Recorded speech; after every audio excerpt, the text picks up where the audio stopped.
Hey, so this new moon in Aries, I hope everybody's having a good evening and that you're doing whatever you can to honor yourself and feel good. Because we got some heavy stuff coming up for this evening, and let's get into it. So we all know that new moon is the start of a new 28-day lunar cycle. But what's special about tonight is that it's also the start of a new zodiac year. Being the new moon in the first house of Aries, we have a double dose of new beginnings here.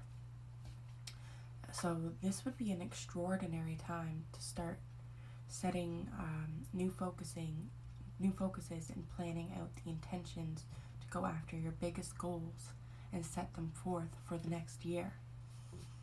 We set our smaller focuses and our smaller goals month by month, working around the small details that make up the bigger picture. But there's the added benefit in doing this for your yearly intentions as well. And that's because this is highlighted by the first house of Aries, the point of time for starting new beginnings and starting down new passionate paths that lead us towards our desires, and we lead down them headstrong and ambitiously. So today, March 24th, 2020, we have the sun and its conjunct with this new moon, bringing in the theme of transformation. How I see this new moon is our perception of self and the self that we project is being inspected by our emotional attachment and our emotional response to this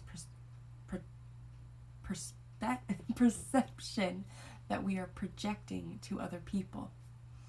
So how we privately feel about the self that we allow others experience.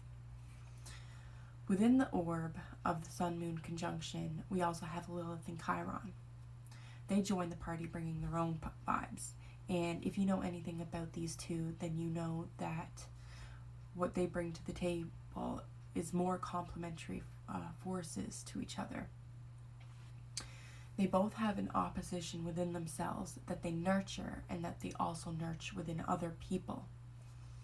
This is complementary to the conjunction orb happening during this new moon because these two themselves are very transformational, so it only enhances the transformational conjunct happening between the sun and the moon this evening.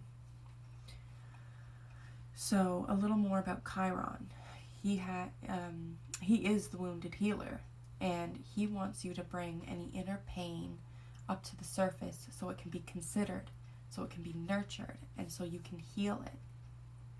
He calls you to connect with your divine masculine archetype and to connect with your protector energy.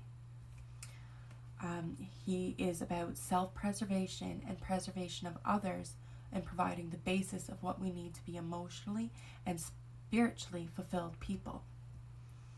This is the healing energy that we need to connect to become balanced people within by means of self-care. And Lilith, when we deal with Lilith, we're dealing with the dark goddess. And she wants you to be strong and true to yourself. And she wants you to honor your fierce authenticity and your sense of self. She calls you to connect to your divine feminine archetype in a way that allows you to explore your natural seductive allure. How calling your power from within to be projected into your life and into your surroundings invokes inner strength and prowess and commands attention, feels strong, and gives you permission to be your absolute self unapologetically. These are parts within ourselves that often cause sensitivities. They can cause hang-ups and outright fear of self-expression. There's a feeling like we are not safe to live our honest truth with others, so we try and hide and push down these parts of ourselves, these archetypes, down within ourselves. They're still there. They don't go anywhere. They just attach to other abandoned thought forms of fear that we have already pushed down, that we have also pushed down into our shadow self.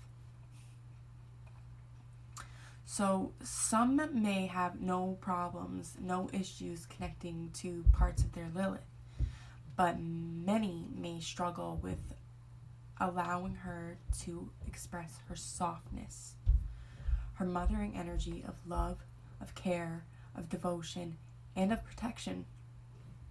She is the mother of demons, as well as the goddess of darkness, and she does nurture our darkness, but we don't always allow her to, which is only furthering her wounds of self-rejection. Coincidentally, Chiron also has this wound of self-rejection, and his way of nurturing himself was to become the opposite of what everybody in his world told him to be. He was to be a fierce warrior, hell-bent on war and destruction, but when he decided what he wanted to do for himself, he put his energy into healing. By the way of self-reflection, he used meditation, journaling, divination, astrology, energy work, and medicine. Chiron was able to sense the hurt, the pain, the trauma, and deep wounds within himself and within others, and he was able to nurture them back to health in a very personal way for each and every person. Not every pain, wound, or trauma is dealt with in the same manner, which is why we have self-reflection and why it is so important.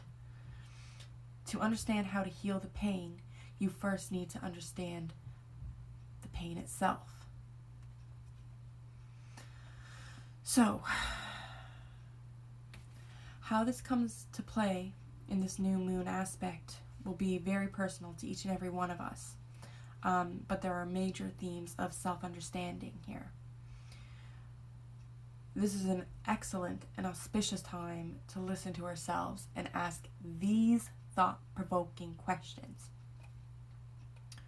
What painful truth have I been avoiding? Remember, ignoring the painful truth does not mean it will not manifest.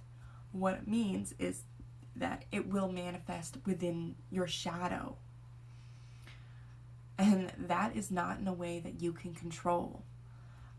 So it's going to eventually take control of you, and that's going to be subconsciously, which will eventually lead to affecting your emotional and your spiritual body. So next, you would like to ask yourself, how can I thoughtfully explore my emotional needs? How to once again attach yourself to your emotional body, the one that you've been distancing yourself from, in an attempt to preserve your strength and your sense of self, but in the way of rejecting it, this unattachment is actually perpetuating the dissonance that you will feel inside about it. After you look at those two themes and those two ideas, this is where you start to build. You want to ask yourself, when I think of the essence of who I am and who I would like to portray, what makes me feel strong and empowered? This is the self that you are going to begin building on. This is a self that wishes to be honored. It wishes to be displayed. It wishes to be played with by you. It's self-exploration. It's trying on new hats. It's trying on new coats. It's trying on new shoes. It's doing things differently. It's playing with your personality, playing with your characteristics. This is how you will form new authentic facets to your own personality and start allowing yourself to be a more authentic you. And you can do this every day. You don't have to do this. You don't have to start this today. But what you can do is you can start thinking about these things. What inside of you feels disconnected? What inside of you feels neglected? What inside of you feels rejected?